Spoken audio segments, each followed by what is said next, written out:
Moindre brin d'herbe devient un gratte-ciel et où une simple goutte de rosée est un lac mortel. C'est exactement l'univers dans lequel on plonge aujourd'hui, un monde à la fois fascinant et terrifiant, celui de Lost in Grass. Et voilà, tout commence avec cette phrase. On est là à fouiner chez ce voisin un peu bizarre qui a disparu. Quelques flashs de lumière et bam, la réalité bascule complètement. Ces quelques mots, ils nous plongent direct au cœur du cauchemar. Alors, comment on fait face à ça? Eh bien, la première étape de cette nouvelle réalité, c'est le choc. Un choc total. Le monde qu'on connaissait, il a tout simplement disparu. C'est fou la vitesse à laquelle tout change. Une seconde, on est dans une maison, certes un peu bizarre, avec plein de machines, et la seconde d'après, le jardin qu'on a vu 1000 fois se transforme en une jungle immense, hostile. Chaque petit bruit, chaque ombre qui passe, tout est amplifié. C'est la désorientation complète. Et surtout, la prise de conscience brutale qu'on est devenu une proie, tout en haut bas de la chaîne alimentaire. Et attention, cette jungle, c'est tout sauf en paradis. C'est en territoire sauvage où le moindre habitant est un géant et la plupart d'entre eux, disons qu'ils ne sont pas là pour nous faire la conversation. C'est là que toute notre perception du monde est chamboulée. Les fourmis, ce ne sont plus des petits insectes, ce sont des légions de soldats qui marchent au pas. Les araignées, des prédateurs sortis d'un cauchemar qui chassent dans l'ombre. Et même les coccinelles, vous savez, ces petites bêtes toutes mignonnes, eh bien, ce sont des véritables tanks blindés. Le danger est absolument partout. Une simple goutte de rosée peut devenir un piège mortel. Alors, comment on fait pour s'en sortir face à tout ça? Il n'y a pas 36 solutions. Il faut s'adapter. Et pour ça, il va falloir faire preuve d'une ingéniosité sans aucune limite. Et le truc, c'est de comprendre que ce même environnement qui veut notre peau, c'est aussi notre seule chance de survie. C'est un paradoxe, mais c'est comme ça. Un petit caillou, ça devient une hache rudimentaire. Une fibre végétale, la base pour une corde solide. La sève qui coule d'une branche, parfait pour faire une torche ou même un bandage. En fait, chaque élément de la nature devient une ressource potentielle. Il faut juste apprendre à regarder.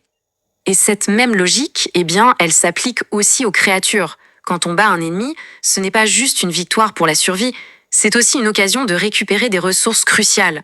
Par exemple, une partie de fourmi peut servir à renforcer une armure. Un croc d'araignée, ça fait une super dague empoisonnée. Ça nous montre un truc fondamental. Pour devenir plus fort, il faut se confronter à ses peurs. C'est le seul moyen de gagner en puissance et d'oser explorer les secrets de ce jardin. Du coup, on voit bien le cycle qui se met en place. D'abord, on ramasse tout ce qu'on peut, des brindilles, des cailloux. Ensuite, on fabrique des outils simples, comme une hache de base. Avec ça, on peut commencer à chasser les plus petites bestioles, les acariens, les fourmis. Et avec ce qu'on récupère sur elles, on améliore notre équipement pour s'attaquer à plus gros. C'est vraiment le passage de la proie au prédateur. Et c'est une étape obligatoire si on veut avoir une chance de comprendre ce qui nous est arrivé. Ok, survivre, c'est bien beau, mais ce n'est que la moitié du chemin. Parce que le vrai but, c'est de comprendre ce qui s'est passé, pour peut-être, un jour, retrouver une taille normale. Et pour ça, toutes les pistes ramènent à une seule et même personne. Et le voici, le fameux professeur Théodore Lévigne.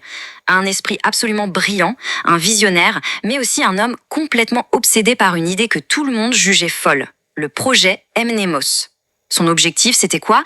Réussir la miniaturisation totale du corps humain, tout en gardant l'esprit intact. C'est ce mélange de génie et de folie qui est à l'origine de tout ça.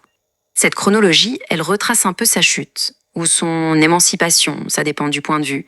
En 2022, il est viré de l'université pour des expériences, disons, non approuvées. Début 2025, il trouve un financement douteux pour continuer ses recherches. Puis, il se lance à corps perdu dans son projet Mnemos, dans ses labos secrets qu'il a construits dans le jardin.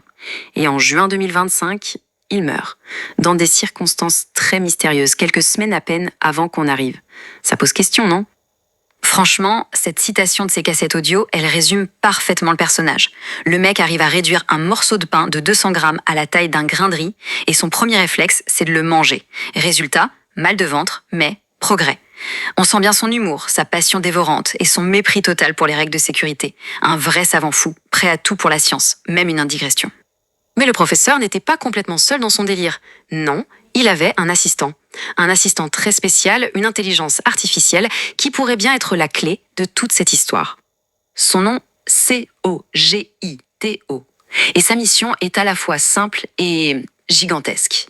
Il doit surveiller, corriger et par-dessus tout, protéger l'héritage du professeur. Et cet héritage, c'est pas rien. Ce sont 6 micropuces. Chacune contient un fragment de la conscience de Lévigne. En gros, Cogito, c'est le gardien de l'esprit du professeur. Et là, on a un exemple parfait de la relation entre les deux. le professeur, plein d'enthousiasme, qui dit « Les fourmis m'adorent, je crois ». Et COGTO, avec son ton de robot pince sans rire, qui répond « Correction, les fourmis le tolèrent jusqu'à ce qu'ils sentent le sucre ». C'est génial. D'un côté, on a le rêveur, et de l'autre, la logique pure et dure. Ce duo définit vraiment l'ambiance de cette histoire. 6. Retenez bien ce chiffre parce qu'il est absolument central. Le destin du professeur, et donc probablement le nôtre, est lié à ce chiffre, 6, comme les 6 laboratoires secrets qu'il a cachés un peu partout dans le jardin. Parce que chaque laboratoire abrite une de ces fameuses micropuces, un fragment de l'esprit de Lévigne. On parle de la cognition, l'émotion, le corps, la mémoire et même l'âme. Et ces labos sont dans des endroits improbables. La taupinière, la fosse septique. La mission de COGTO, c'est de toutes les retrouver pour reconstituer son créateur. Et notre mission, c'est de l'aider. C'est en suivant cette quête qu'on va en apprendre plus sur le projet Mnemos et, qui sait, peut-être trouver un moyen de tout annuler. Et tout ça, ça nous amène à la question à 1 million. La question qui est au cœur de toute cette aventure. Est-ce que c'est seulement possible de revenir en arrière, de retrouver sa taille normale ? Et là, il y a un détail crucial à comprendre. Notre arrivée, ce n'est pas du tout un hasard. Non. En fouinant, on a déclenché son tout dernier protocole. On n'a pas juste été miniaturisé par accident, on a été intégré à sa dernière et sa plus grande expérience. Et voilà, on se retrouve à la fois acteur et témoin de son œuvre finale.